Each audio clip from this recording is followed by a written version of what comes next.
स्वागत आहे माझ्या न्यू ब्लॉगमध्ये। आज मुलांना शाळेत चालतच नेलेलं, म्हटलं चला थोडं काम पण होतं, मग त्यांना शाळेत घेऊन गेली।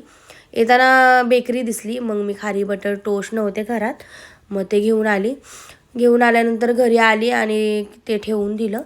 ठेवून दिल्यानंतर मशीन लावली। मशीन लावायचे कपडे बाकी होते, मग मशीन लावल्यानंतर आहे ना माझ्या ताईने मला एक मस्त रेसिपी सांगितली होती उपवासाची, छान वाटली मला। मग म्हटलं तुमच्या लोकांसाठी पण शेअर करावी।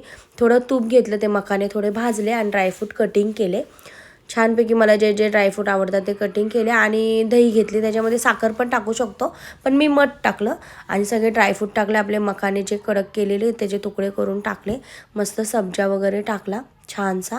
तुम्ही बघू शकता एवढं सुंदर लागलं ना। कमीत कमी 4-1 तास आहे ना मला भूकच लागली नाही, मला दुसरं खायची गरजच पडली नाही। त्याच्यानंतर माझं पार्सल आलं, 2 पार्सल आले।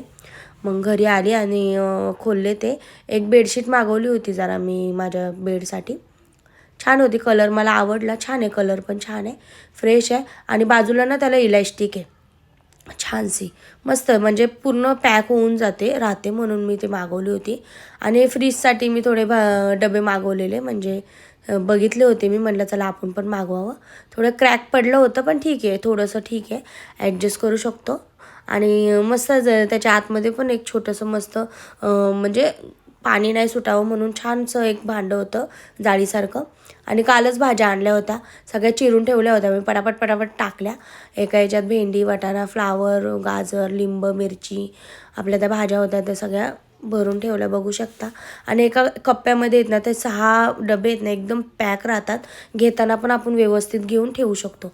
हे बघू शकता, मस्त बेड बघा, बेडशीट लावली आहे। आणि रात्री साधंच जेवण केलेलं मी, ज्वारीची भाकर, मेथीची भाजी, डाळ भात, आणि नंतर मी पूजा केली। पूजा केल्यावर या जेवायला, मस्त, बाय।